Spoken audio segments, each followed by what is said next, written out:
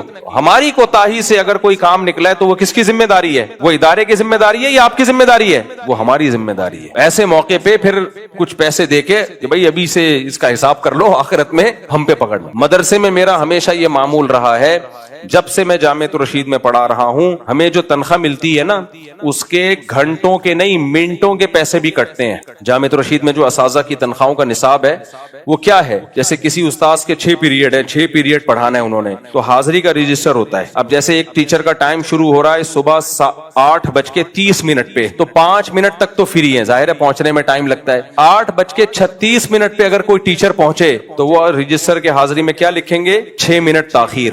تو اس 6 منٹ کی تنخواہ کٹے گی, یعنی پوری تنخواہ کو 30 دنوں پہ یا 31 دنوں پہ ڈیوائڈ کر دیا. ایک دن کی تنخواہ آ گئی, پھر اس ایک تنخواہ کو 6 پیریڈ پہ ڈیوائڈ کیا, 45 منٹ کا ایک پیریڈ ہے, تو 1 گھنٹے کی تنخواہ نکل آئی. اس 1 گھنٹے کی تنخواہ کو 45 منٹ پہ ڈیوائڈ کیا تو 1 منٹ کی سیلری نکل آئی. اس 1 منٹ کی سیلری کو 6 سے ضرب دیا تو 6 منٹ کی سیلری نکل آئی. نہیں آئی میرا خیال ہے بات؟ اس 6 منٹ کی سیلری ان کی تنخواہوں سے, ان کی سیلری سے وہ پیسے کٹتے ہیں. جامعۃ الرشید میں یہ رواج, یہ اصول ہے. تو کبھی 10 منٹ تاخیر ہو گئی 10 منٹ کے پیسے کٹیں گے, 20 منٹ تاخیر ہوئی تو 20 منٹ کے پیسے, 2 دن ناغا ہو گیا تو 2 دن کے پیسے. یہ وہاں سسٹم ہے. میرا ہمیشہ سے الحمدللہ یہ معمول رہا ہے کہ میں اپنے تنخواہ, جب مجھے سیلری جامعۃ الرشید سے وظیفہ جو ملتا ہے تو میں اس میں کچھ رقم عطیے کے نام پہ مدرسے میں جمع کراتا ہوں. یہ حاضری لگانے میں گڑبڑ ہو سکتی ہے, ہو سکتا ہے جتنا ہمارے ذمے پڑھانا ہو اس پڑھائی میں ہم نے, اس امانت میں ہم نے خیانت کی ہو, تو اپنے جو سیلری ہے, تنخواہ ہے, اس کو آپ اس خیانت سے پاک کر دو. سمجھ رہے ہو کہ نہیں سمجھ رہے؟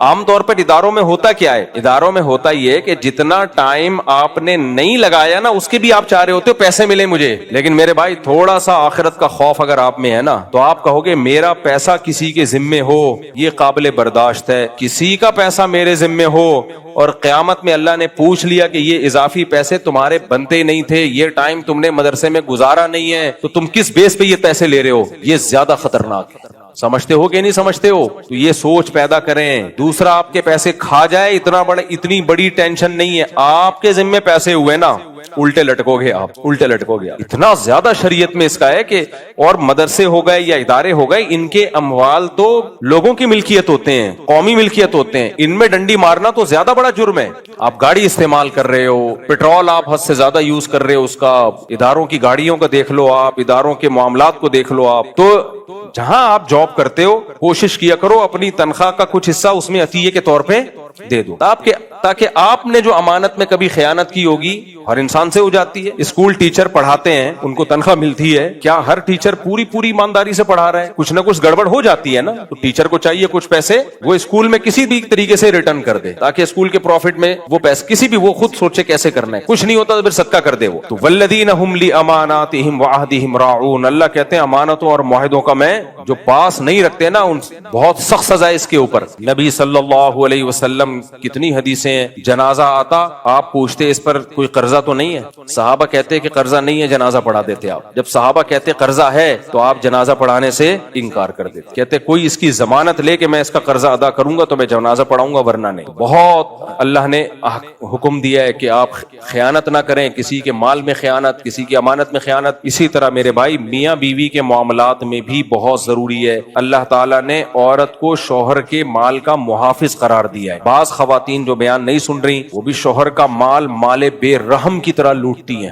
مال بے رحم کی طرح. میں نے بتایا تھا نا, ایک خاتون نے سوال پوچھا کہ میں اپنے شوہر کی پینٹ سے پیسے نکالتی تھی, شادی کو 20-30 سال ہو گئے, تو اتنے پیسے کہ میں نے پراپرٹی خرید لی ہے. ماشاءاللہ 20-30 سال میں پینٹ سے پیسے نکالتے اتنا مال جمع ہو گیا ہے, شوہر کو پتہ ہی نہیں ہے کہ کیا خرید لیا ہے, پوری پراپرٹی. ماشاءاللہ بہرحال اللہ کا خوف تھا جو انہوں نے مسئلہ پوچھ لیا. تو آپ کو یہ اطمینان, اسی طرح بچوں کو بھی عادت ڈالو کہ چوری نہ کریں, بچوں کو عادت ڈالو. بچپن میں ذرا 5 روپے بھی بچہ اٹھا لینا کہیں سے, سختی کرو اس کے اوپر کہ یہ پیسے یہاں رکھے ہوئے تھے, آپ نے ہاتھ کیوں لگایا اس. آپ کہتے ہو 5 روپے اٹھا لیے, 10 روپے اٹھا لیے, کیا جا رہا ہے؟ نا نا نا نا, ڈنڈی جو مارتا ہے نا, جو 10 روپے کی مارتا ہے 10 کروڑ کی بھی وہ مارتا ہے, اور جو 10 کروڑ میں خیانت نہیں کرتا وہ 10 روپے میں بھی نہیں کرتا, جو 10 روپے میں نہیں کرتا وہ 10 کروڑ میں بھی نہیں کرتا. دیکھو جو مسجد سے چپل چوری کرتا ہے, اس نے چپل اس لیے چوری کی ہے کہ اس کے ہاتھ میں آئی چپل ہے. اگر وہاں گولڈ کے بلاک پڑے ہوئے ہوتے تو وہ چپل اٹھاتا یا سونا اٹھاتا؟ بولتے کیوں نہیں, وہ سونا اٹھاتا. تبھی اسلام میں چور کا ہاتھ کاٹنے کا حکم ہے. لوگ کہتے ہیں یہ کیا بات ہے یار, 15-20 ہزار روپے چوری کی, ہاتھ کاٹ دو. بھائی 15-20 جو چوری کرتا ہے وہ 15 کروڑ بھی کرے گا, 15 ارب بھی کرے گا. چوری ہونے میں دونوں برابر ہیں. ہاں یہ ہے کہ زیادہ کہ میں سوسائٹی میں برا اثر پڑے گا, کم چوری میں کم اثر پڑے گا, لیکن چور کی صحت پہ اس سے کوئی اثر نہیں پڑتا. یہ تو جس کی چوری ہو رہی ہے اس کے مسائل ہیں کہ زیادہ پیسے چوری ہو یا کم پیسے. چور کو تو جہاں موقع ملے گا وہ ہاتھ صاف کرے گا. تو بچوں کو 5 روپے دائیں بائیں کر دیے, 10 روپے دائیں بائیں کر دیے, نا نا نا. بعض لوگ کیا کہتے ہیں, بچوں کو پیسے دیے جاؤ, یہ چیز لے آؤ, یہ لے آؤ, پھر ان سے حساب نہیں لیتے. بچے ڈنڈی مار رہے ہوتے ہیں, جب ان کو سمجھایا جائے بچوں کو ڈنڈی مت مارنے تو کہتے ہیں بھائی مفتی صاحب بچوں کو ابھی سے یہ نیچ ذہن کا ہم نہیں بنا رہے. نا نا نا, بچوں کو ابھی سے معاملات کا صاف بناؤ. آپ ان کو ویسے پیسے دے دو, بھائی حساب ہمیں کلیئر چاہیے بیٹا, حساب میں 2 نمبری نہیں کرنی ہے.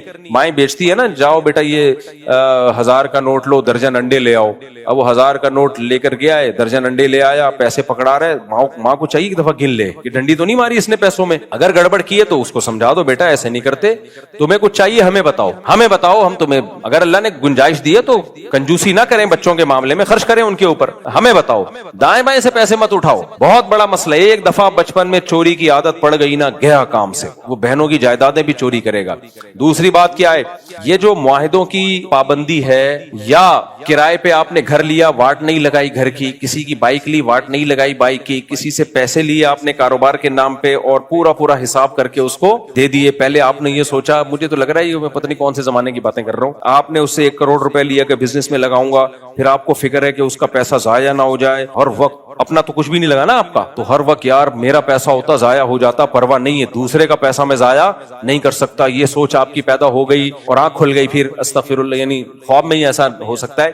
لیکن بہرحال آپ اتنے نیک بن گئے کہ آپ کا دوسرے کا 1 کروڑ روپے لیا ہوا ہے تو میں نے واپس لوٹانا ہے, اور جیسے ہی پروفٹ ہوا یار فلاں کو پہلے میں دے دوں. اچھا 1-2 نمبری لوگ یہ بھی کرتے ہیں, یہ بھی بہت زیادہ کیسز آ رہے ہیں سامنے. ادھر سے 1 کروڑ روپے لیا جمشید سے, غفار بھائی نے جمشید سے لیا کتنا بولو, 1 کروڑ. یہ بہت 2 نمبری ہو رہی ہے, یہ خوب سمجھ لو, یہ بھی حرام ہے, ناجائز ہے. پھر طے یہ ہوا تھا کہ جو پروفٹ ہوگا 50% آپ کا, 50% میرا. جب پروفٹ ہوا تو جمشید کو بتائے بغیر وہ پروفٹ بھی انویسٹ کر دیا, لالچ کر کے, ابے سال کے آخر میں کر لیں گے, ابھی دبا کے کمانے میں لگاؤ. اور جمشید پوچھے گا کہاں گئے, جمشید تمہارے فائدے کے لیے نا, جو مجھے پروفٹ ہوا تھا وہ میں نے کہاں کر دیا, وہ میں نے مزید اس سے مال خرید لیا ہے. سمجھ رہے ہو, یہ لالچ بھی لوگ بہت کر رہے ہوتے ہیں. پھر پروفٹ بڑھتا جا رہا ہے. اصل میں کہنے کو تو یہ شیطان آپ کو یہ بتائے گا کہ یہ میں نے انویسٹر کو فائدہ پہنچانے کے لیے سرپرائز دوں گا, سرپرائز. وہ کہے گا سال کے بعد اتنا کیسے, تو آپ کہو گے اصل میں تیرے بھائی تجھے بتا دیتا نا, تو کرنے نہیں دیتا, میں نے تجھے بتائے بغیر جو پروفٹ ہو رہا تھا وہ مزید میں انویسٹ کرتا چلا گیا ہوں, تاکہ جب سال کے اینڈ میں تجھے ملے نا تو تو بولے یار بزنس اس کو بولتے ہیں. کیونکہ 1 کروڑ پہ ظاہر ہے کم ہوگا, 1.5 کروڑ پہ زیادہ ہوگا, تو سارا میں نے ادھر ہی لگاتا کہ کاروبار اسٹیبل ہو, کاروبار کی ایسی کی تیسی. آپ کا جو اس سے ایگریمنٹ ہوا ہے 1 کروڑ دیے تو 1 روپے بھی آپ اضافی اس کی پرمیشن کے بغیر, اس کو بتائے بغیر آپ کاروبار میں مزید انویسٹ بولو نہیں کر سکتے. زیادہ فنڈر بننے کی آپ کو ضرورت, یہ ساری فنڈر گیری ہے. باہر ملکوں میں کوئی ایک فنڈر گیری نہیں ہے, گورے کے ساتھ نہیں کر سکتے, وہ چماٹ مارے گا رکھ کے, بولے تو میرا باپ ہے یہ میرے کو مشورے دے رہا ہے. 1 کروڑ جب دیے تھے کمپنی کو یا کسی کو انویسٹمنٹ کے لیے, تو 1 کروڑ کا جو پروفٹ ہوگا مجھے اس کے حساب دے. یہ 2 نمبریاں وہاں نہیں ہوتی ہیں, ساری یہاں ہوتی ہیں. یہاں آ جائے گا ایکچولی اصل میں جو مجھے پروفٹ ہو رہا تھا نا, میں چاہ رہا تھا اب تیرا کاروبار حالات آج کا خراب ہے, مجھے ایکسپیرینس ہے, تو میں چاہ رہا تھا میں تجھے اسی وقت پروفٹ دینا شروع کر دوں, تو تو بولے گا یار یہ کیا ہو رہا ہے یار, تو میں نے کہا تیرا جو پروفٹ آتا رہا وہ بھی میں لگاتا رہا تاکہ کاروبار کیا ہو وہ مضبوط ہو جائے. ورنہ یہ جو ابھی تھوڑا سا فائدہ ہم دونوں کھا لیتے سے گولے گنڈے آ جاتے, کیا خیال ہے, 2-4 گٹکے آ جاتے, یہ پروفٹ نہیں تھا. اس لیے تیرے بھائی نے بولا یار مجھے شرم آ رہی تھی اتنا تھوڑا سا پروفٹ دیتے ہوئے, میں نے وہ بھی کاروبار میں لگا دیا. اس کے بعد وہ ڈبو دیتا ہے ساری رقمیں. ایسے کیسز بہت آتے ہیں کہ جس نے 1 کروڑ روپے دیے تھے نا, وہ آیا کہ 10 سال سے میرے پاس آتے ہیں یہ کیس. یہ ہوائی باتیں نہیں ہیں, یہ وہی چیزیں جو سوسائٹی میں ہو رہی, اور یہ داڑیوں والے کر رہے ہیں, وہ لوگ کر رہے ہیں جو نیک ہیں. حاجی ڈرگس جتنے بڑے بڑے اسمگلر مجھے ملے ہیں نا, حاجی فلان حاجی فلان حاجی فلان, اسمگلر بھی نشے کے, چاول کے اسمگلر کی بات نہیں کر رہا, ڈرگس کے اسمگلر سے ماشاءاللہ سر نورانی چہرہ ان کا, کاٹن کلف سفید. تو ایک اسمگلر ملا نا, میں نے اس سے پوچھا کہ اس نے کہا کہ یار میں تو نشے وہ جو ڈرگس وغیرہ ہے چرس وغیرہ اس کا اسمگلر ہوں. تو کہہ رہے دنیا میں انڈیا پاکستان میں اتنے بڑے بڑے اسمگلر. میں نے کہا نام بتاؤ. کہہ رہے حاجی فلان, پھر حاجی فلان. میں نام تو نہیں بتاؤں گا نا, پھر میرے کو اٹھوا لیں گے حاجی. ابے میں نے کہا کوئی ایک عمرے والا دکھا دے, سارے حاجی یار, حاجی سے کم کوئی ہے ہی نہیں. تو یہ بھی ایک سوسائٹی میں ہو رہا ہے کہ آپ اس کو پروفٹ تھوڑا ہے دیتے ہوئے آپ کو شرم آ رہی ہے. شرم نہیں آ رہی ہوتی, آپ کے دل میں لالچ ہوتی ہے کہ یار ابھی کاروبار چلنا شروع ہوا ہے, ابھی بلا کے پکڑا دیا تو کیا ہوگا. اس کی پرمیشن کے بغیر لگاتے رہو. اپنے تھوڑی لگ رہے ہیں, اس کے لگ رہے ہیں نا, لگا دو. 2-4 سال کے بعد پھر کیا ہوتا ہے یار, تباہ ہو گیا, ہائے ہائے برباد ہو گیا. ابھی ایک کیس میرے پاس ایسے ہی چل رہا ہے. میں نے کہا بھائی جس نے کام کیا ہے نا, پیسے لیے, میں نے کہا سارا تیرے ذمے ہے. کہہ رہے میرے ذمے کیوں ہے, میں نے تو وہ پیسہ بزنس میں لگایا. میں نے کہا آپ نے اس کی پرمیشن کے بغیر لگایا کیوں. کہہ رہے میں نے اس کے فائدے کے لیے لگایا. میں نے کہا تو اس کا باپ ہے جو اس کا اتنی سوچ رہا ہے. پھر میرا اسٹائل یہی ہوتا ہے, تو اس کا ماموں ہے جو اپنے بھانجے کی فکر میں اتنی فکر کر رہا ہے. اس کی 5 روپے بھی فائدہ ہوا تھا, آپ کو فون کر کے بتانا چاہیے تھا کہ یہ اتنا فائدہ ہوا ہے, اتنا پروفٹ ہوا ہے, بتاؤ چاہیے یا مزید آگے لگا دوں. وہ پرمیشن دیتا لگا دو تو لگا دیتے, بے وقوف ہوتا تو کہہ دیتا لگا دو, عقل مند ہوتا تو کہتا یار مل رہے ہیں لے لو, ورنہ بعد میں یہ بھی نہیں ملیں گے. ہمارے ایک دوست ہیں وہ بزنس کر رہے تھے, ان کا بھی 1.5 کروڑ 2 کروڑ. جب میں یہاں آیا نا تو میں نے ان کو سمجھایا یہ نہ کریں آپ کام, لوگوں کے پاس انویسٹمنٹ نہ کریں. کہہ رہے نہیں مفتی صاحب سارے ایک جیسے نہیں ہوتے, نیک لوگ بھی ہوتے ہیں. میں نے کہا ٹھیک ہے, جب پٹو گے تو پھر آؤ گے روتے ہوئے. یہی ہوا, کاروبار میں لگائے, اس کے بعد وہ بندہ شارٹ. جب شارٹ ہوا ہے نا وہ بندہ, تو شارٹ ہو کے فون کر رہا ہے کل مل جائیں گے, پرسوں مل جائیں گے, ترسوں مل جائیں گے, درسوں مل جائیں گے, اڑسوں مل جائیں گے. میں نے کہا یہ آپ کو تھکا رہا ہے. یہ واقعہ تقریباً 1-1.5 سال پہلے کا. میں نے کہا یہ کیا کر رہا ہے, آپ کو تھکا رہا ہے. ان کی دیکھو جو پیسے لے کے کھاتے ہیں نا, ان کا کھانے کا طریقہ ایسا نہ ہو, آپ یہ طریقہ سیکھ لیں. کھانے کا طریقہ کیا ہوتا ہے, وہ یہ کرتے ہیں, وہ آپ کو کہتے ہیں میں منگل کو پیسے دے دوں گا. آپ آرام سے بیٹھ جاتے ہو کہ یار چلو منگل تک میں انتظار کر لوں, کوئی اتنی بات نہیں ہے. 1 سال انتظار کیا تو منگل کو وہ کہے گا کہ میں نے یہ والا منگل نہیں اگلا منگل بولا تھا. اب 1 ہفتہ گزر گیا نا, پہلے ہی اگر اگلا منگل بولتا آپ ٹینشن میں آتے, تو وہ کہے گا اگلا منگل بولا تھا میں نے. اچھا چلو یہ آدمی 1 ہفتہ اور, پھر وہ کہتا ہے اصل میں ایکچولی ہوا یہ ہے کہ جس سے میں نے لینے تھے وہ اس کو تھوڑا سا کہیں دیر ہو گئی, ٹریفک میں پھنس گیا تھا تو وہ واپس چلا گیا. اس نے بولا ہفتے کو آ جانا. یہ جو ڈیلے کر رہے ہوتے ہیں نا, ایسے لوگوں کو میں کہتا ہوں کہ یہ جو اگلا منگل کہہ رہا ہے آپ اس کی باتوں میں مت آؤ. اگر آپ کے پاس کوئی غنڈے بدماش ہیں, کوئی پولیس والوں سے رابطہ ہے, ابھی چھاپا پڑوا کے اس بندے کو اٹھا کے الٹا لٹکا کے دونوں تشریفوں پہ جس ٹائپ کے نشانات بنانا چاہو وہ آپ جانو, پولیس والے جانے. ٹوٹل 2 تشریفیں ہیں آپ کے پاس, اس کے علاوہ کوئی آپشن بولو نہیں. جو ہوگا انہی تشریفوں سے ہی کام لے سکتے ہو آپ, یعنی چترول لگا کے. بہت ساری تشریفیں ہوتی ہیں, آپ کہتے ہیں چلو یار یہ 2 تشریفیں بھاگ گئی تو جو اور بھی تو ہے نا اسپیئر میں, یہ 2 ہی ٹوٹل تشریفیں ہیں. کیونکہ تشریف کے علاوہ کہیں اور لگاؤ گے تو ہڈی وڈی ٹوٹنے کا خطرہ ہوتا ہے, الٹا آپ پہ کیس بن جائے گا. اس لیے میں تشریفوں کا حوالہ دے رہا ہوں کہ پیسے نکلوانے کے لیے تشریفوں پہ چترول لگانے کے علاوہ آپ کے پاس کوئی آپشن بھائی اور کہاں مارو گے, گھٹنا توڑو گے کیا, اس کا سر پھوڑو گے, نشان پڑ جائے گا. اس لیے جو ایجنسی کے لوگ ہوتے ہیں نا, جب وہ پکڑتے ہیں دہشت گردوں کو تو وہ بھی فوکس تشریف کو کرتے ہیں. فوکس کس کو کرتے ہیں, کیونکہ اس پہ پتہ ہی نہیں چلتا. اور اگر نشان پڑ بھی جائے دکھائے گا کس کو, کیس کرے گا کورٹ میں جا کے کہ مجھے اتنا مارا ہے میری تشریف پہ نشان. جج کہے گا دکھا بھائی, جج صاحب کچھ اور دیکھ لو. اس لیے جتنے دہشت گرد ہوتے ہیں, پولیس والے ہوتے ہیں, یا یہ جو پولیس والوں کی انٹیلیجنس ہے, CIA والے ہوتے ہیں, ISI والے ہوتے ہیں, یہ سب فوکس کس کو کرتے ہیں, تشریف. اس لیے تشریف پہ گوشت رکھا کرو چڑھا کے, اللہ نہ کرے کبھی مسئلہ ہو جاتا ہے. جو بولی ہڈیاں پسلیاں ہوتی ہیں نا, وہ پھر بہت ان کو بہت وہ بیٹھ نہیں سکتے پھر. خیر, تو میں نے ایسے لوگوں کو میں کہتا ہوں میرے بھائی یہ جو کہہ رہے ہیں نا اگلا منگل یہ نہیں دے گا, یہ ڈیلے کرتے کرتے کرتے کیا کرے گا, آپ کو تھکائے گا. انسان ہے, ایک حد تک برداشت ہوتا ہے, تھک جاتا ہے, اور آہستہ آہستہ آپ اس غم کے عادی بھی ہوتے چلے جا رہے ہو. آپ کو جب غم ہوا کہ 1 کروڑ میرے ڈوب گئے, ایک دم ڈپریشن میں آنے لگے نا, مرنے لگے آپ, اس نے تسلی دے دی بدھ تک دے دوں گا. تھوڑی سی ڈپریشن کیا ہو گئی, کیونکہ اس ڈپریشن میں خطرہ تھا کہ آپ اس کی دونوں تشریفیں, ایسا نہ وہ تشریفوں سے ہی ہاتھ دھو بیٹھتا. تو آپ کیا کرتے ہو, اس کو جو 2 نمبر آدمی ہے وہ آپ کی ڈپریشن کو کم کرے گا, جی منگل کو دوں گا, پھر تھوڑا کم کرے گا, ہوتے ہوتے ہوتے ہوتے آپ کی ڈپریشن کہ آپ عادی بھی ہو رہے ہو اور ڈپریشن آہستہ آہستہ کم بھی ہو رہی. اس کے بعد آپ تھک جاتے ہو, بولتے ہو یار میرے پاس دنیا میں اس کے علاوہ بھی غم ہے. اس کے بعد ایک دن اطلاع آتی ہے کہ وہ ملک چھوڑ کے جا چکا ہے, اور پھر وہ آئے گا ملک میں آپ کے سامنے گھوم رہا ہوگا, آپ کچھ نہیں کر سکتے اس کا, کیونکہ آپ اتنا تھک چکے ہوتے. ان کی عادت ہوتی ہے تھکانے کی. تو یہ سب ناجائز کام ہماری سوسائٹی میں ہو رہے ہیں. بھائی آپ لوگ بیان سنتے ہو, میں اس لیے نہیں آپ کو جنرل نالج کے لیے یہ واقعات نہیں بتا رہا, آپ کو اس لیے بتا رہا ہوں آپ کسی کے ساتھ ایسا مت کرو, آپ مت کرو, یہ حرام ہے, ناجائز ہے. کمال ہو گئے کتنا دوسروں کے پیسوں پہ پیسہ, بھائی الٹے لٹکے ہوئے ہو گئے. نبی جنازہ نہیں پڑھا رہے جو رحمت للعالمین ہے, یہ وہ لوگ ہیں جو قرضہ لے کے کھا گئے, اور جو 2 نمبر ہی کر کے کھا گئے وہ تو اور زیادہ.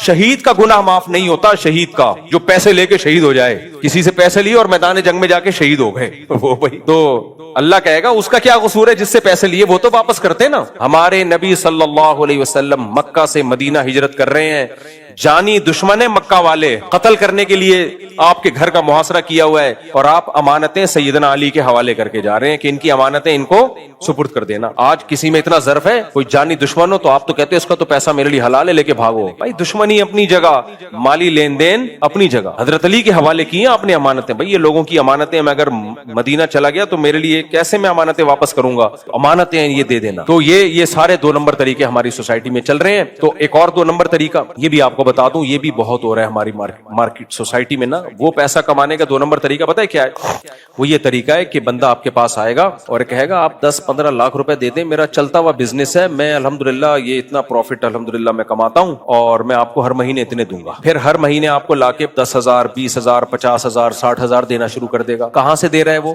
کسی اور سے بھی اس نے اتنے پیسے لیے ہوئے, آپ کے پیسوں سے اس کو دے رہا ہے, اس کے پیسوں سے آپ کو دے رہا ہے, ان دونوں کے پیسوں سے جمشید کو دے رہا ہے, جمشید سے پیسے لے کے غفار کو دے رہا ہے, غفار سے پیسے لے کے ستار کو دے رہا ہے, یہاں سے ادھر سے گھما رہا ہے, ادھر سے ادھر سے گھما رہا ہے. بزنس کیا ہے, کوئی ہو سکتا ہے کوئی دودھ کی دکان والے سے معاہدہ کیا ہوا ہو کہ جب کوئی آئے نا بولنا یہ میرا بزنس ہے. اتنے کیسز میرے سامنے آ چکے ہیں, اور یہ بھی نمازیوں کے آئے ہیں, بے نمازیوں کے ساتھ تو ہمارا زیادہ اٹھنا بیٹھنا ہے نہیں, سارے نیک لوگوں کے واقعات ہیں یہ. اس کے بعد آپ بے وقوف, آپ کہتے ہو ماشاءاللہ 50-60 ہزار دے رہے, تو آپ نے اور بھی دوستوں سے پیسے لے کے ملا دیے اس کے ساتھ. ایک دن آتا ہے کہ وہ پیسے دینا بند, جب اس کے پاس کروڑوں روپے جمع ہو جاتے ہیں وہ اپنا سیو کر رہا ہے, اس نے بحریہ ٹاؤن میں پلاٹ خرید لیا, اس نے یہ لے لیا, اس نے وہ لے لیا. اس کے بعد آپ آتے ہو کہتے ہیں ابے یار اصل میں آپ کی پیمنٹ وہ اس دفعہ پروفٹ تھوڑا لیٹ آئے گا, وہ پھر جب پروفٹ نہیں آ رہا ہوتا آپ کہتے ہو میں بزنس ختم کر رہا ہوں میرا پیسہ دے. کہتے ہیں یار اصل میں وہ جمشید کے پاس پھنسے ہوئے ہیں, وہ دے دے گا تو میں آپ کو دے دوں گا. آپ کہتے ہو مجھے جمشید سے ملا دے, کہہ رہے یار جمشید نے ٹائم دیا 1 ہفتے کا, میں جمشید سے کیسے ملا دوں. پھر جمشید کو ٹوپی کرا دی وسیم کی, وسیم کو ٹوپی کرا دی غفار کی. جب یہ کیس آتا ہے میں کہتا ہوں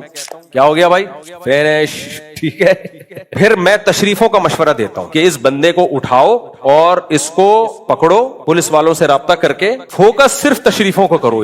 کس کو فوکس کرو, تشریفوں. یہ 2 تشریفیں ہیں, ویٹ 4 کے برابر ہونا چاہیے ان کا, اتنا سجاؤ ان کو اور بول ابھی تو نکالے گا پیسے. لوگ کہتے ہیں یہ تو کہہ رہے میرے پاس ہے نہیں. بھائی اتنا بڑا گیم اس لیے تھوڑی کھیلا تھا اس نے کہ پیسے ہے نہیں, ہے بتا نہیں رہا.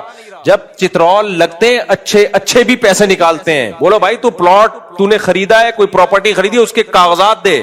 یاد رکھو ان لوگوں کے ساتھ کبھی شرافت کا معاملہ مت کیا کرو. یہاں لوگ آ کے نرم ہو جاتے ہیں. ایکچولی دیکھیں اسلام جو ہے نا وہ تو محبت کا درس دیتا ہے. ایسے بدماشوں کے ساتھ اسلام محبت کا درس نہیں دیتا. چور کا ہاتھ کاٹنے کا حکم ہے اللہ کی طرف سے.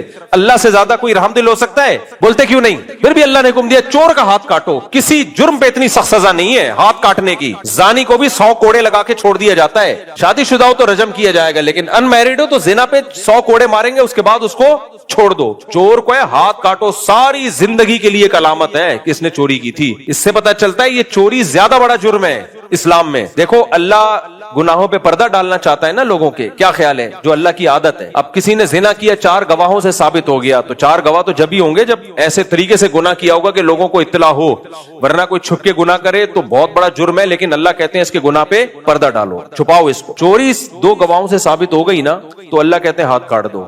ہاتھ کاٹنے کے بعد ساری زندگی کے لیے اس کے چہرے پہ ایک کالک آ گئی ہے. جب بھی لوگ پوچھیں گے بھائی آپ کا ہاتھ ایکسیڈنٹ میں کٹا ہے, تو وہ کتنا جھوٹ بولے گا. ایک سوال تو ہوگا, اگر وہ جھوٹ بولتا بھی ہے تو ڈاؤٹ تو ہوگا یار ہو سکتا ہے چوری کے جرم میں ہاتھ کٹا, کیونکہ دایاں ہاتھ کٹا ہوا ہے, اور کٹا ہوا بھی بالکل طریقے سے. ایکسیڈنٹ میں ہوتا تو اتنے طریقے سے تھوڑی ہوتا. ساری زندگی کے لیے اللہ نے بتا دیا کہ پتہ چل جائے کہ یہ چور تھا, ٹھیک ہے وہ توبہ کرے گا, معاف ہو جائے گی آخرت میں. دنیا میں تو ایک کالک لگ گئی نا. اس سے اندازہ ہوتا ہے کہ کسی کا مال ناحق کھا لینا اسلام میں کتنا بڑا جرم ہے. ہمارے ایک دوست تھے, بڑے لبرل ٹائپ کے تھے, وہ کہتے تھے یار میری سمجھ میں نہیں آتا چوری پہ اسلام نے اتنی وحشیانہ سی, معاذ اللہ وہ وحشیانہ کہہ رہے تھے کہ سزا کیوں رکھی, ہاتھ کاٹ دو یار, کچھ بھی ہوتا کوڑے لگا دیتے, جیل بھیج دیتے, ہاتھ کاٹنے کی سزا کیوں ہے. پھر ایک دن کہتے ہیں یار میرے دل میں خود ہی اس کا جواب آ گیا ہے کہ اس کو ہم یوں بھی کہہ سکتے ہیں کہ اسلام مالی معاملات میں بہت سینسیٹیو ہے. سمجھ رہے ہو اسلام کیا ہے؟ بہت سینسیٹیو. لوگوں کے حقوق کے معاملے میں اسلام میں لچک نہیں ہے. تو آپ منفی ذہن سے سوچو گے اسلام کے بارے میں تو آپ کو اسلام کا یہ حکم نیگیٹو لگے گا کہ یار ایک انسان کا ہاتھ کاٹا جا رہا ہے. لیکن پوزیٹو وے میں سوچو گے تو آپ کہو گے اسلام کو لوگوں کے حقوق کا اتنا خیال ہے کہ چور کے لیے اسلام میں گنجائش نہیں ہے, اتنی بڑی سزا دی ہے. تو یہ اسلام کی جرم کے خلاف نفرت ہے. جرم کے خلاف کیا ہے؟ نفرت ہے. تو یہ غیرت ہے اسلام کی, نفرت ہے جرم کے خلاف. تو اس لیے بھائی والذین هم لاماناتهم وعہدهم راعون, اللہ کہتے ہیں ایمان والے امانتوں میں خیانت نہیں کرتے. امانتوں میں خیانت کی ایک اور مثال دوں آپ کو. نبی صلی اللہ علیہ وسلم کی صحیح بخاری مسلم کی حدیث ہے, آپ صلی اللہ علیہ وسلم نے فرمایا کسی کے کوئی مالی لین دین ہو نا, اس کے لیے حلال نہیں ہے کہ وہ 3 دن گزر جائیں اور لکھی ہوئی وصیت نہ ہو, لکھی ہوئی وصیت نہ ہو. آپ مر گئے, کسی کو کیا پتا چلے گا یہ آپ کے لاکر میں کس کے پیسے پڑے ہوئے ہیں, آپ نے کس کے کتنے پیسے دینے ہیں. ہمارے جاننے والوں میں ایک واقعہ ہوا, 1.5 کروڑ کا انہوں نے پلاٹ خریدا یا پراپرٹی خریدی, مجھے یاد نہیں. جس دن خریدی ہے نا اس دن کیا ہوا ہے کہ بیچی, خریدی نہیں بیچی, 1.5 کروڑ روپے کا کوئی پراپرٹی بیچی ہے. کوئی لکھت پڑھت نہیں کہ بھائی کل پیسے لے لوں گا, میں کل پیسے لے لوں گا. بھائی کل تو آپ پیسے لے لو گے, آپ کو یقین ہے میں کل تک زندہ رہوں گا. اگر خدا نہ خواستہ آپ مر گئے, آپ کے وارثوں کا نقصان ہے یا نہیں ہے؟ یہ تو آپ کے بچوں میں وراثت جانی تھی. لیکن ایسے موقع پہ جب لوگوں کو کہو کہ یار اس کو لکھ لو, کوئی واٹس ایپ پہ ہی چھوٹا سی ایک ریکارڈ رکھ لو, لوگ کہتے ہیں میں مر تھوڑی رہا ہوں, ابھی تو میں جوان ہوں. اللہ کی قدرت, رات کو ہارٹ اٹیک ہوا, انتقال. اگلے دن ان کے بچے گئے ہیں کہ جی ہمارے 2-4 دن کے بعد یا 3-4 دن گزرنے کے بعد جب ہم ہلکا ہوا ہے, ہمارے ابو نے یہ پراپرٹی بیچی تھی, آپ کو نام تو کر دی نا, ڈاکومنٹ تو دے دیے, تو اس کے پیسے آپ نے کل وعدہ کیا تھا. اس نے کہا کون ابو, کیا وعدہ, پی گئے. اب اولاد پہ بیوہ پہ کیا گزرے گی یار, اتنی ہمارے جو سارے باپ کی ساری زندگی کی محنت تھی وہ تھوڑی سی غلطی سے کیا ہو گئی, برباد, تھوڑی سی غلطی سے ضائع ہو گئی. تو نہ اپنے بچوں کو آگ میں ڈالو, لڑائیوں میں ڈالو. ماں باپ بھی کیا کرتے ہیں, کاروبار کا ہی نہیں پتا ہوتا, یہ میرا بزنس ہے, بڑے بیٹے کا بزنس ہے, کس کا بزنس ہے, سب گچ مچ چل رہا ہوتا ہے. آنکھ بند ہوتی ہے, اولادیں آپس میں لڑ رہی ہوتی ہیں, ایک دوسرے پہ توپے لے کے لڑ رہے ہوتے ہیں کہ کہہ رہے ہیں اس کا ہے, یہ ابو نے فلانے کے لیے خریدا تھا, یہ ڈمکانے کے لیے خریدا تھا. یہ ساری اس عذاب میں ڈالنے والا کون ہے؟ وہ مرحوم جو خود تو نکل لی ہے پتلی گلی سے, اولاد کو ایک لامتناہی جنگ میں ڈال کے چلے گئے. اس لیے نبی نے فرمایا 3 دن سے زیادہ نہیں بھائی, آپ نے یہ فرض, حالانکہ ہونا تو 1 سیکنڈ بھی نہیں چاہیے, لیکن پھر بھی انسان کو کوئی کاغذ قلم لاتے ہوئے دیر لگ سکتی ہے اور لکھتے ہوئے دیر لگ سکتی ہے. تو 3 دن کی مہلت دی ہے کہ معاملی معاملات ہو گیا, 3 دن کے اندر اگر نہیں لکھا اس پہ شدید وعید ہے نبی صلی اللہ علیہ وسلم کی طرف سے. تو یہ بھی امانت میں خیانت ہے کہ آپ کی وراثت آپ کے بعد کس کی امانت ہے؟ بچوں کی. آپ اس میں خیانت کر کے جا رہے ہو, ان کو کنفیوژن میں ڈال کے جا رہے ہو. آپ, میرا اپنا معمول کیا ہے, میرے بینک میں جتنے پیسے پڑے ہوئے ہیں, میں نے موبائل میں ایپلیکیشن بنائی ہوئی ہے اور اس ایپلیکیشن اور اپنے موبائل کا پاسورڈ دیا ہوا ہے کسی قریبی جاننے والے, وہ بچوں کو نہیں دو. کیونکہ جو وراثت ہوتی ہے نا, بچے اس میں آپس میں فریق ہوتے ہیں, خوب سمجھ لو, اولادیں اس میں آپس میں کیا ہوتی ہیں, فریق. تو کبھی ایک فریق پہ اعتماد کر کے دوسرے فریق کو آزمائش میں نہیں ڈالا جاتا. یہی میرا خیال ہے, گہری بات. دیکھو آپ مر گئے تو وراثت کس کو ملے گی؟ اولاد کو, آپ کی بیگم کو, زیادہ بیگم ہوئی تو بیگمات کو. آپ نے انہی میں سے کسی ایک کو متولی بنا دیا کہ میرا سارا حساب تمہارے پاس ہے, تم اس حساب سے تقسیم کر دینا. بھائی وہ تو خود خصم ہے نا, اس پہ تو بدگمانی ہوگی کہ اس نے 2 نمبری تو نہیں کی, اس کو تو خود مل رہا ہے اس سے. تو 2 جھگڑوں میں یا جھگڑوں کا کبھی بھی اندیشہ ہو تو ان جھگڑوں میں کسی ایک کو ثالث نہیں بنایا جاتا. ثالث ہمیشہ اس 3rd پارٹی پارٹی کو بنایا جاتا ہے جس کا اس پیسے سے کوئی لینا دینا نہیں ہوتا. لوگ کیا کرتے ہیں, اپنے ہی کسی قریبی ریلیٹو کو بنا کے چلے جاتے ہیں متولی کہ میرے بعد تم نے میری جائیداد تقسیم کرنی ہے, چاچا کو بنا دیا. اب چاچا سے آپ کے ایک بیٹے کے اچھے تعلقات ہیں, دوسرے بیٹے کہہ رہے ہوتے ہیں لو بھائی چاچا تو اس کے حق میں فیصلہ کریں گے کیونکہ چاچا کی سلام دعا, چاچا کی بیٹی تو ان کے گھر میں ہے, چاچا تو ان کے سسر ہے. تو یہ وصیت جب آپ کسی کو متولی بنائیں گے تو وہ بالکل ایک تھرڈ پرسن ہوگا, نیوٹرل آدمی ہوگا. سمجھتے ہو کہ نہیں سمجھتے؟ میں نے کیا کیا ہوا, میں اپنا معمول بتا دوں تاکہ آپ بھی اس پر عمل کریں. میرے موبائل میں اپلیکیشن ہے, موبائل کہاں رہ گیا, دفتر میں چارجنگ پہ لگا ہوا ہے, موبائل میں اپلیکیشن ہے. میرے اکاؤنٹ میں جتنے پیسے آ رہے ہوتے ہیں فوراً ڈیلی میں اپڈیٹ کرتا ہوں, یہ میری رقم ہے, یہ زکات کی رقم ہے, یہ صدقے کی رقم ہے, یہ فلانے کی امانت ہے. ڈیلی اپڈیٹ ہوتا ہے. اور رات سونے سے پہلے اس کی ایک PDF فائل میں سینڈ کر دیتا ہوں اپنے اسسٹنٹ کو, اور اس کے نیچے لکھ دیتا ہوں سواد. اس کو پتا ہے کہ یہ وصیت کا مخفف ہے کہ اللہ نے کرے آج رات میرا انتقال ہو گیا تو بینک سے جو پیسے نکلیں گے یہ اس کی بولو یہ ڈیٹیل ہے. کوئی کنفیوژن نہ ہو کسی کو, بھائی یہ اتنے پیسے پڑے ہوئے, پتہ نہیں اس میں ابا کے کتنے اور وسیم بھائی کے کتنے, جمشید کے کتنے, زکات کے کتنے. ہاں جو اکاؤنٹ بالکل ہی پرسنل ہے اس کا تو بتایا بھائی یہ میرا ذاتی ہے, اس میں میرے علاوہ میری ذاتی رقم کے علاوہ کسی کی رقم نہیں ہے. ایک کام تو میں یہ کرتا ہوں. دوسرا کام میں کیا کرتا ہوں, وصیت اپڈیٹ کر کے رکھتا ہوں ہر وقت کہ میری وراثت ہے کتنی ٹوٹل, یہ پوری اپڈیٹنگ. میں نے کسی سے پیسے لینے ہیں تو فوراً اس میں ڈال دیتا ہوں فلاں کہ میرے اوپر اتنا ادھار ہے. اول تو ایسا الحمدللہ کبھی مجھے نہیں یاد پڑتا زندگی میں کبھی ایسا ہوا ہو کہ میں نے کسی سے ادھار لیا ہو. اللہ نے اس لعنت سے الحمدللہ مجھے بچایا ہوا, اور یہ میرے والد صاحب کی برکت ہے. میرے والد صاحب بھی کبھی کسی سے 1 روپے بھی ادھار, کمیٹیاں بھی نہیں ڈالتے تھے. وہ کہتے کمیٹی بھی تو ادھار ہی ہے نا, آپ کی کمیٹی پہلے نکل گئی تو آپ ذمہ دار ہیں, تو ادھار چڑھ گیا نا. نہیں بھائی, جتنا اپنے جیب میں اس حساب سے مینج کرو. بلکہ میں اس میں میرا معاملہ یہ ہے کہ لوگ مجھے آتے ہیں نا رقم دینے کے لیے بھی کہ آپ یہ ہم سے قرضہ لے کے کچھ کر لیں, کچھ ہو سکتا ہے آپ کو پروفٹ ہو جائے نہیں ہو جائے, 1 سال کے بعد ہمیں یہ قرضہ لوٹا دینا. میں وہ رقم بھی نہیں لیتا. میں جو کاروبار کروں گا یا کوئی کام کروں گا جتنے میری جیب میں پیسے ہیں اس کے حساب سے کروں گا. نہیں ہے جمشید سے مجھے پیسے بولو نہیں, خدا کی قسم اس میں سکون ہے. ہوس مت کرو, یہ دنیا مسافر خانہ ہے, اس کو مسافر خانہ سمجھو. بعض لوگ یہ کر رہے ہوتے ہیں, یہ بھی بڑی فلم چل رہی ہے, کہانی چل رہی ہے آج, خاص طور پر یہ نیک لوگ زیادہ کر رہے ہوتے ہیں. وہ یہ ہوتے ہیں کہ آپ کے پاس آئیں گے کہ آپ میری طرف سے اتنا پیسہ لگا دیں اپنے کاروبار میں. سٹائل دیکھ رہے ہو, میں آپ کو ایک کاروبار کا مثال کے طور پر, آپ کا نام کیا ہے بتا دینا, میں پورا زور سے بولتا ہے عبد الاحد, ہماری پرانی دوستی ان سے. میں عبد الاحد کے پاس آیا, میں نے عبد الاحد سے بولا عبد الاحد بھائی یہ بڑا بہترین بزنس ہے, آپ اس میں 50 لاکھ انویسٹ کرو گے اتنا پروفٹ ہوگا. جیسے مثال کے طور پر 2-3 فلیٹ مل رہے ہیں, اور مجھے یقین ہے کہ یہ 2-3 فلیٹ جو ہے نا یہ 1 سال میں ڈبل ہو جائیں گے. بعض ایسے پروجیکٹ ہوتے ہیں جس میں انسان کو تقریباً یقین ہوتا ہے کہ یار یہ چلتی ہوئی آبادی ہے اور ابھی فلیٹ خریدے اگلے سال کیا ہو جائیں گے, بولو ڈبل. میں آیا, عبد الاحد بھائی ایک میری طرف سے خرید لیں اور ایک اپنی طرف سے. عبد الاحد بولے گا مفتی صاحب میں آپ کی طرف سے خریدوں گا تو پھر میں کیوں خریدوں آپ کی طرف سے, مجھے کیا فائدہ ہے. میں کہوں گا فائدہ یہ کہ بالفرض اگر وہ نہیں بکا نا تو اس پلاٹ کی, اس فلیٹ کی قیمت کا ذمہ دار کون ہوگا, میں. آپ کا لاس نہیں ہوگا کیونکہ میں آپ کا مقروض ہو چکا ہوں گا. یہ بھی پیسہ کمانے کا انتہائی گھٹیا اور انتہائی غیر اخلاقی طریقہ ہے. میں نے ایسے دیندار لوگ دیکھے ہیں, آتے ہیں دوسروں کے پاس, یار ایک بہترین پروجیکٹ ہے, 1 سال کے لیے مجھے اتنے پیسے چاہیے, اس پروجیکٹ میں لگاؤں گا اور بس 1 کروڑ کے 2 کروڑ تو ہوں گے, آپ کا 1 کروڑ واپس کر دوں گا میں, میرا بھلا ہو جائے گا. یار کسی غریب آدمی کا کیا ہو جائے گا, بھلا ہو جائے گا. مت کرو یہ کام. آپ کی جیب میں جتنے ہیں اس سے دال چاول کھا لو.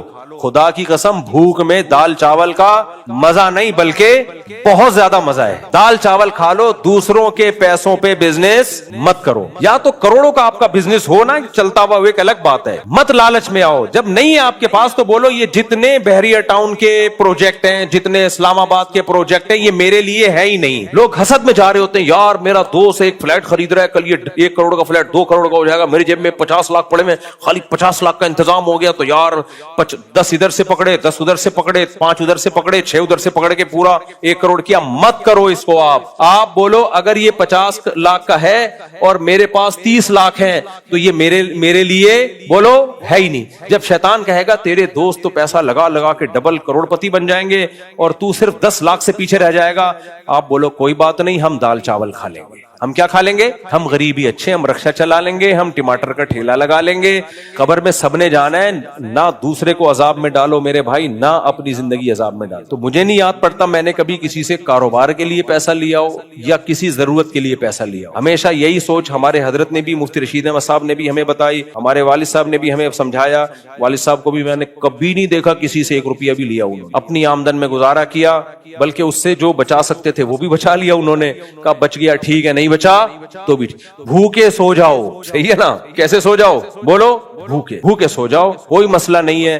ہمارے نبی نے 63 سال کی عمر تک کبھی 2 وقت پیٹ بھر کے کھانا نہیں کھایا. کتنا کام لیا اللہ نے آپ سے. کیا خیال ہے؟ ایک دن کھایا، ایک دن نہیں ملا تو صبر شکر کیا. اور جو کھایا وہ بھی کیا کھایا؟ مرغے تھوڑی کھائے ہیں، جو کی روٹی، کھجور، بس یہ چیزیں، کبھی گوشت مل گیا بس. ہمارے لیے پیغمبر کی سیرت ہے. اور اللہ ایسا بھوکا رکھتا نہیں ہے. جب آپ لوگوں سے لالچ نہیں رکھتے، اللہ بھی چھپڑ پھاڑ کے روزی دیتا ہے. پھر اللہ بھی دیتا ہے. ہمارے نبی کو بھی دی، لیکن ہمارے نبی نے خود اپنے لیے غربت کو اختیار کیا ہے کسی مصلحت سے. تو جیبوں پہ نظر نہ رکھو کہ جی میرے پاس اتنے پیسے ہیں تو میں یہ کر دوں گا، تو میں نہ، جتنے ہیں اس سے کرو جو کرنا ہے. کسی سے لینے دینے کی کوشش نہ کرو. بھوک سے مر رہا ہو تو مانگتا ہوا اچھا لگتا ہے. خدا نہ خواستہ مر رہا ہے نا، پیٹ کمر سے لگ گیا اور آخری سانسیں چل رہی ہیں، پھر کسی سے مانگنے میں حرج نہیں ہے کہ بھائی 2 نوالے مجھے دے دے، جب ٹھیک ہو جاؤں گا نا تو انشاءاللہ. دیکھو شریعت نے کیا حکم دیا ہے. شریعت نے کہا ہے کہ کسی کا مال چوری کرنا جائز، بولو نہیں. آپ ہوٹل سے روٹی چوری کر سکتے ہو؟ بولو نا نہیں.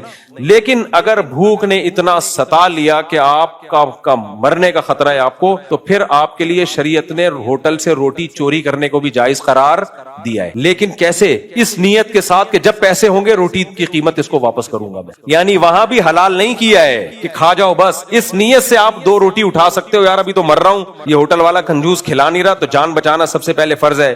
لیکن اس میں بھی آپ کو یہ نیت کرنی پڑے گی کہ میں اسٹرگل کر کے پیسے کماؤں گا، اور جتنے پراٹھے یہاں سے میں نے اٹھائے ہیں، جتنے لقمے میں نے کھائے ہیں، یہ پیسے میں ہوٹل والے کو دوں گا. تو وہ اتنی شدید بھوک میں بھی آپ کو اس کا پیسہ ضائع کرنے کی اجازت نہیں ہے. تو میرے بھائی بحریہ ٹاؤن کی پروجیکٹ کے نام پہ، اسلام آباد کے پروجیکٹ کے نام پہ لوگوں کا پیسہ لے کے لگا کے کھا پی کے ڈکار مار کے بھاگ جانا، اس کی شریعت میں کہاں سے اجازت ہوگی؟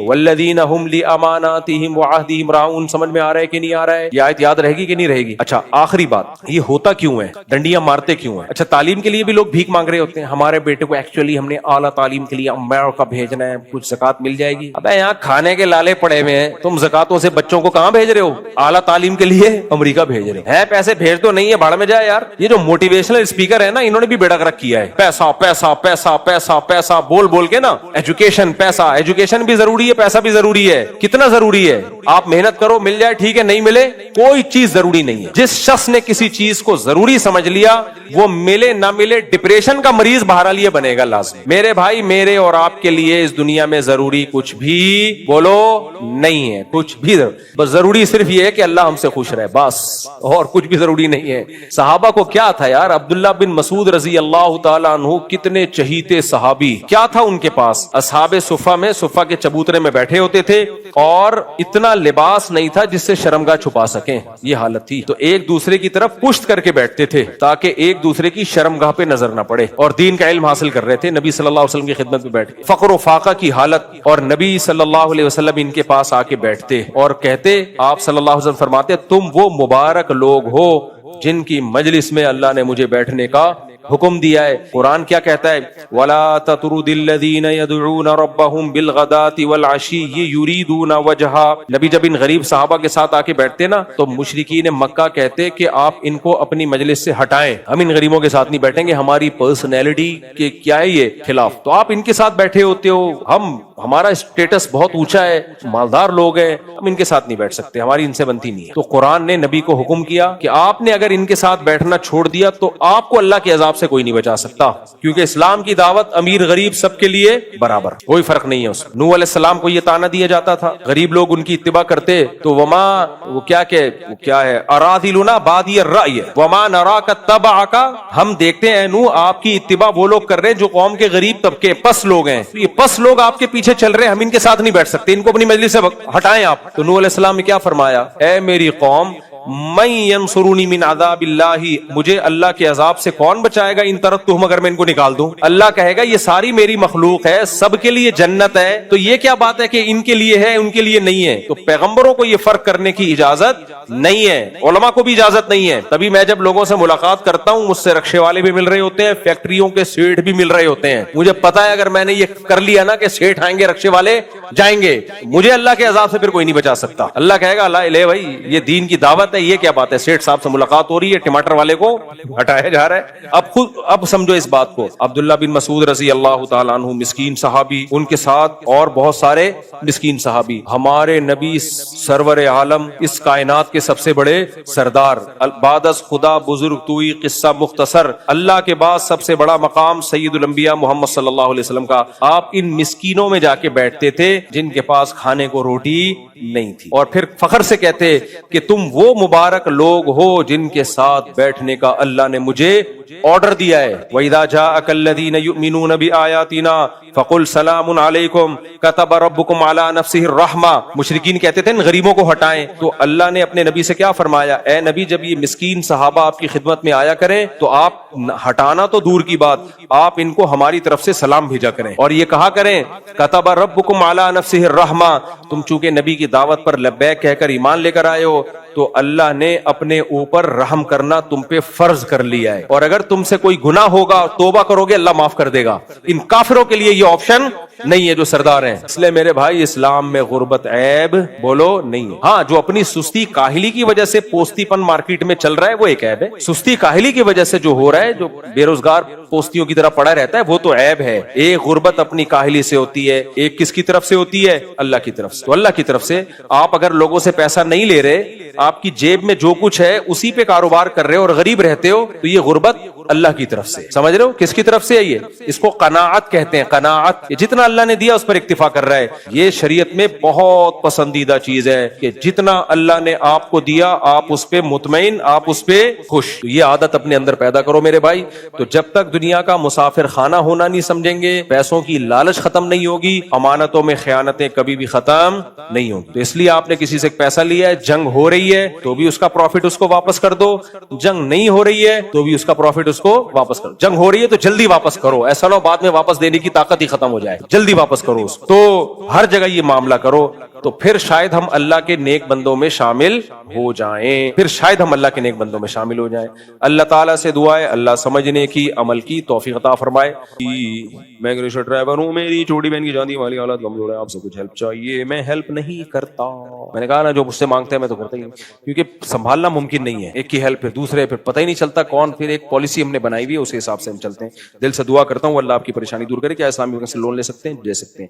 قرآن پاک میں آتا ہے رشتہ داروں کو ان کا حق دو اور مسکینوں مسافر کو بھی وضاحت کریں. اس کا کس کا کیا ہے کہ تفصیل سے انشاءاللہ کسی پروگرام میں ہم وضاحت کر دیں گے. اتنے لمبے لمبے معاشرتی علوم کے سوال نہ پوچھا کرو، مختصر سوال پوچھا کرو. اس مجلس میں میرے ماں باپ ابھی میرے نکاح کے لیے تیار نہیں ہو رہے، کہہ رہے ہیں کہ 2 سال بعد کریں گے. کیا میں زبردستی ان کو نکاح کے لیے تیار کر سکوں؟ اگر آپ کما رہے ہو تو ایسی کی تیسی کر کے بتا دو، ہو گئی ہے. کما نہیں رہے تو پھر کیا کرو گے؟ دے گا تمہیں کون؟ یہ کسی لڑکی نے تو نہیں پوچھا کہیں مفتی صاحب کیا بیعت کرتے ہیں؟ اگر کرتے ہیں کہ نہیں کرتے کب سے؟ جب شروع کریں گے پتہ چل جائے گا ساری دنیا کو. مفتی صاحب میں سے روزہ شب جمعہ میں جاتا ہوں تو میری امی کہتی ہیں کہ عبادت گھر میں کر لو، اور کہتی ہیں کہ یہ اعمال بدعت ہیں. نہیں امی غلط کہہ رہی ہیں. امی کو بچہ بگڑ گیا نا تو پھر امی کہیں گے بیٹا 4 مہینے کے لیے جاتے کیوں نہیں ہو. جن کے بچے تبلیغ میں لگے ہوئے ان کے ماں باپ کو یہ فکر ہے کہ تبلیغ میں کیوں لگے ہوئے ہیں، اور نہیں لگتے اور بگڑتے ہیں تو پھر ماں باپ آ کے کہتے ہیں مفتی صاحب کچھ تبلیغ میں نکلوا دو ان کو. تو آپ کے بچے تبلیغ میں نکلے ہوئے، اللہ کا شکر ادا کرو، وہاں تھوڑی تمیز ومیز سیکھ لیں گے وہ جا کے. کچھ عرصہ قبل حضرت مفتی تقی عثمانی صاحب نے اپنے بیان میں فرمایا تھا کہ بزرگوں کی وفات کے بعد ان کا فیض مزید بڑھ جاتا ہے. مفتی تقی عثمانی صاحب کا مقصد یہ نہیں تھا کہ اسباب سے ہٹ کے فیض، بلکہ حضرت مفتی تقی صاحب کا مقصد یہ تھا کہ جو فیض اسباب کے درجے میں ہو. جیسے بزرگوں کے مرنے کے بعد ان کی تعلیمات کو لوگ زیادہ فوکس کرتے ہیں، ان کی کتابوں کو زیادہ شوق سے پڑھتے ہیں. آپ درخت لگاتے ہو، آپ کے مرنے کے بعد بھی آپ کا فیض جاری رہتا ہے. کیسے؟ وہ درخت جب تک ہوگا، صحابہ کا فیض اب تک جاری ہے یا نہیں ہے؟ ہم ان کے علوم سے فائدہ اٹھا رہے ہیں، تو ان کے دنیا سے جانے کے بعد زیادہ فیض پھیلے ان کا. تو یہ مطلب ہے وہ شرک والا فیض کے قبروں سے مدد مانگنا اور یہ سمجھنا کہ یہ قبر کے اندر بیٹھے بیٹھے ہماری مدد کرتے ہیں. اس کے مفتی تقی عثمانی صاحب یا علماء دیوبند میں کوئی بھی قائل نہیں ہے. بعض لوگوں کے دماغ میں ہی بھوسا بھرا ہوا ہے, ان کو کسی کی بات کا مطلب ہی غلط لینا ہے تو وہ تو, اور اتنا سا کلپ بنا کے ڈالا ہے, پوری بات بھی نہیں ڈالی. ہم علماء دیوبند ہندوستان پاکستان میں توحید کے علمبردار ہیں, توحید بچانے والے ہم ہیں. اگر علماء دیوبند نہ ہوتے, یہ قبر پرستی اتنی سوسائٹی میں پھیلی ہوتی تمہاری سوچ سے بھی زیادہ. قبر پرستی کی راہ میں رکاوٹ سب سے بڑی علماء دیوبند نے ڈالی ہے. میرے جتنے اکابر ہیں ان کی قبروں کو جا کے دیکھ لو, سادہ مٹی کی قبریں اور ایک بالش سے اونچی کسی کی قبر نہیں ہے. حضرت مفتی تقی عثمانی صاحب کے بھائی تھے حضرت مفتی رفیع عثمانی صاحب, ان کی قبر دیکھ لو. اور جتنے دارالعلوم کرنگی کے اساتذہ ہیں ان کی سب کی ایک بالش قبر سادہ مٹی کی. مولانا رشید تھانوی کی قبر دیکھ لو, مفتی رشید احمد صاحب کی قبر دیکھ لو, میرے والد صاحب کی قبر دیکھ لو, سب سادہ قبریں, کوئی قبروں سے مانگتا ہوا آپ کو نظر نہیں آئے گا. تو تم مفتی تقی صاحب کو توحید سکھا رہے ہیں, اوقات دیکھو اپنی 2 ٹکے کی. مفتی صاحب میرے دوست پہ ہوائی اثرات ہے. ہوائی اثرات ہے, اس کا کوئی دوا بتا دیں. ہوائی اثرات کیا ہوتا ہے بھائی؟ ڈاکٹر سے علاج کراؤ, سب سیٹ ہو جائے گا. ٹیکا لگے گا, تشریف یاد رکھنا بس. ہر بیماری کا علاج کس میں ہے؟ تشریف میں. اب یہ نا جو میرے بیان ایڈٹ کرتا ہے ایسی چیزیں نکال دیتا ہے, اس کو بولو نکالو نہیں, میں نے کوئی بری بات تھوڑی کی ہے. وہ بیان کی جان ختم ہو جاتی ہے. 2 تشریفیں اللہ نے اس لیے دی ہیں پیسے نکلوانے کے لیے. کوئی پیسے نہ ہو, کیونکہ آپ منہ پہ مارو گے نشان پڑے گا, آپ پہ کیس بنے گا. گھٹنا توڑو گے ہڈی ٹوٹے گی. تشریف ایک ایسی جگہ ہے کہ جہاں رکھ رکھ کے چماٹے مارو, تکلیف ہوگی لیکن ٹوٹے گی نہیں. تو پیسے نکلوانے کے لیے اللہ نے کہا ہے کہ بھائی, اور اس پہ نشان اس پہ بھی پڑتا ہے مگر وہ دکھا نہیں سکتا آدمی کسی کو, تو کیس بھی نہیں بنے گا کہ وہ کورٹ میں جا کے کہے کہ اس نے میری تشریفوں میں مارا ہے. کیس کہے گی کیا, کورٹ کہے گی کیا دلیل ہے, اب آپ دکھاؤ گے یہ تشریف پہ نشان دیکھو, تو آدمی کہتا ہے تو 2 لاتے اور مار دے مگر تشریف کسی کو دکھاؤں گا نہیں میں. تو یہ پیسے ویسے نکلوانے کے لیے ٹوٹل 2 تشریفیں ہیں کہ ایک سے نہیں نکل رہے تو دوسری سے بھی نکال سکتے.